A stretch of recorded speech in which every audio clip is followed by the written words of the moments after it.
ચાલો સવાર સવારમાં વરસાદી વાતાવરણ જેવું થઈ ગયું છે, વાદળાવાળું ઝાખું ઝાખું. અને નાથીમાં બેસી ગયા છે. તુવેરની દાળ જે બનાવી સુકાતી હતી 2-3 દીથી એની રિપેરિંગ કરવા કામકાજ. ચાલો આવું છે, આપણે હવે કામ ધંધે લાગી જઈ. હરગવાની સિંગું બહુ આડી આવે, ધ્યાન જરીક ન હોય એટલે ભટકાય. વજનના લીધે ભટકાય એવી પોઝિશનમાં આવી ગયો છે. ચાલો બા વીણતા હતા, પણ હવે આ ભાઈ અહીંયા એની ભૂંગળી નાખીને મથે છે દાળમાં. આમાંથી ઓલી અલગ પાડવાની હોય ને, એટલી બધી દાળ જોઈને બાઈને થોડાક ઓલા થઈ ગયા કે આટલું કંઈ વીણાઈ રહે. પણ હવે એમાં પછી અમુક રહેવા દે, ફોયતરા કાંઈ નડવાના હોય નહીં એટલે લેટ ગો. એ તો ત્યાં બધું ચેપાઈ જ જવાનું, બ્લેન્ડર મારી નાખે દાળ બનાવવામાં, ક્યાં નડવાનું હોય. હાલે એ થોડું ઘણું હોય તો એ ફોયતરા નડતા નથી. ફોયતરા તો બોડી કો ચાહીએ. ફાઈબર સેલ્યુલોઝ કન્ટેન્ટ તો જેટલું વધારે હોય ખોરાકમાં એટલું વધારે સારું. બસ તો આની સાથે આજના દિવસના વિડીયોની શરૂઆત કરીએ. બધાને જય શ્રી કૃષ્ણ, જય માતાજી અને જય સ્વામિનારાયણ. આજના દિવસમાં ફરી પાછું બધાનું સ્વાગત છે અને થોડી ઘણી અલગ મલકની વાતો તમારી સાથે કરવા માટે પ્રસ્તુત થઈ ગયો છું. કુંભનું જે ચાલે છે એમાં દિલ્હીમાં 2 દિવસ પહેલાં જે ભાગદોડ થઈને એમાં પણ ઘણા લોકોએ મૃત્યુને ભેટ્યા, તો એમની આત્માને શાંતિ મળે એવી પ્રાર્થના. એક બાજુ સરકાર છે એ પ્રમોટ કરે છે કે કુંભ આવો કુંભ આવો, પણ હવે થાય છે એવું કે લોકો એટલા બધા આવે છે ને કે એ ભીડ મેનેજ નથી થતી. એ વસ્તુ પણ વાસ્તવિકતા છે. એટલે હવે થાય છે એવું કે આમંત્રણ દઈને આપણી ઘરે પ્રસંગ હોય પણ આપણે એ મહેમાનને હાચવી ન ગઈ તો એનો મતલબ શું? બસ તો દેશી ભાષામાં, સીધી ભાષામાં કહું તો આવી વસ્તુ અત્યારે બની રહી છે.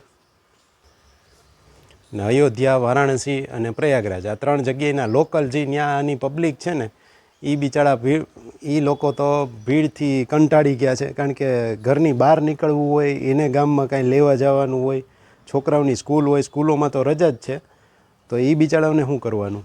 એટલે આવી બધી પરિસ્થિતિ અત્યારે થઈ છે. 26 તારીખ સુધી રહેશે મહાશિવરાત્રિએ કુંભ પૂરો થશે, પછી નોર્મલ થશે થોડા ટાઈમ પછી. એવું છે બધું. આપણે તો 1 દિવસ માટે 2 દિવસ માટે જવું હોય તોય માણસો જાનારા બધાએ એમ કે આટલી ભીડ હતી ને આવું હતું ને. પણ જે ત્યાં લોકલ રહેતા હોય એ લોકોને મુશ્કેલી ઘણી વધી જતી હોય, આવું બને. એ બાંગર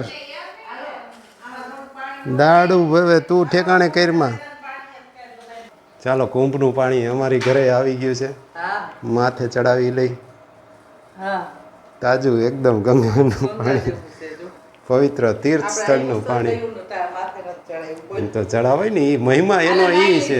હા પણ એ મહિમા એનો એમ છે, કુંભનું પાણી આવે તો તમે નાઈ લીધું ને, બસ થઈ એમ જ હોય. બસ બધાને માથે ગંગાજળ છાંટી દો. દાળમાં થોડુંક છાંટી દો, એમ કરો એટલે દાળ તમારી પવિત્ર થઈ જાય.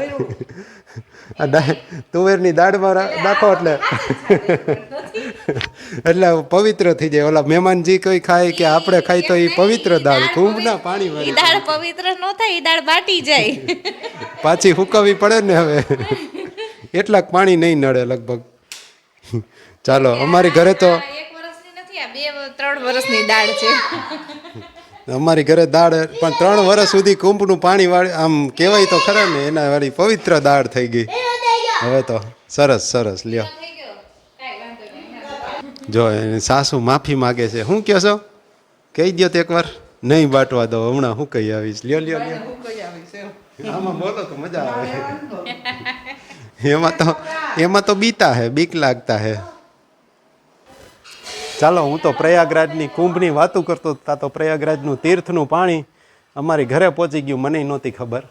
તો જે પણ આમાં સહયોગી થયા હોય એ બધાનો આભાર ને એના ઉપર પ્રભુની કૃપા વરસે.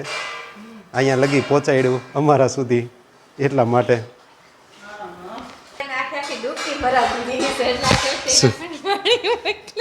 એ વાત બરાબર. આપણે ભેગા થયા આવીશું કે કુંભના મેળામાં 144 વર્ષ પહેલા, તો એ નહીં મારતા આપણે એને પકડીને ડૂબકી મરવી દીધી છે. એટલે એ એનું ઓલું કર્મનો બદલો હોય ને એમ, એટલે પહોંચાડ્યું છે. હાલો હાલો. આમ જોવા જાવ તો લગભગ આખું ગુજરાત કે આખું ભારત કુંભમાં નાહી જ લેશે. અમુક જાહે ને જે નહીં જાય મોટા ભાગના વાયા વાયા ક્યાંકથી છેડા અડાડીને આવી રીતે કુંભનું પાણી ઘરે મેળવી તો લે જ એવું લાગે. એટલે એવી રીતે બધાય પુણ્ય ભેગું કરી લે છે ને આની ઉપર બધી જોક્સ ને એ બધું પણ બહુ બને છે. અત્યારે તો ઉઘરાણીનો ફોન કરે ને તોય એમ કે પ્રયાગરાજ ગયા છે કુંભમાં ધોવા ગયા છે. ઉઘરાણીના ઓલા બાકી હોય ને જે લેણિયા તોય એને આપી દો એટલે ઘરે જ કુંભ છે. ચાલો તો આજનો વિડીયો લગભગ આટલો જ રાખશું. વ્યસ્ત રહો, મસ્ત રહો ને સાથે તંદુરસ્ત રહો. અને આગળ કાંઈ બતાવવા જેવું હોય છે તો આમાં એડ કરીને તમારી સાથે શેર કરી દેશું. એક આયુર્વેદના વેદ નીકળતા હતા ને ખેડૂ એક હતો ભૂખો થયો હોય બિચારો એટલે એ બપોરા કરીને ઊભો થતો હતો 2 બાજરાના રોટલા ને એવું બધું ખાઈને પછી પાણી પીતો હતો. બહુ પાણી પી ગયો એટલે ઓલો વૈદ હતો ને એને જોયું એટલે એને કીધું કે ભાઈ આયુર્વેદ પ્રમાણે ખાઈને પછી માથે પાણી પીવું ને એ ઝેર જેવું કામ કરે. એટલે ઓલા ભાઈ કીધું તો ક્યારે પાણી પીવું? તો એ કે વચ્ચે પીઓ ને તો એ અમૃત જેવું કામ કરે. એટલે ઓલા ભાઈએ 2 રોટલા જે બાકી રહ્યા હતા ને પાણી પીધું ને પછી માથે 2 રોટલા ખાઈ ગયો. એ કે હવે બરોબર? એટલે ઓલા વેદે કીધું તને ન નડે તમ તાર તું ગમે અહીંયા ગમે ત્યારે પીએ કે. રાખેંગાર ને સિદ્ધરાજ બેયનું નાટક હાલતું હતું. હવે આવી રીતે ગામો ગામ પહેલાં તો જાય નાટક ભજવે, 2 વચ્ચે યુદ્ધ થઈ જાય ને એમાં પછી રાખેંગારનું મૃત્યુ થઈ જાય. આવી કંઈક કથા હોય.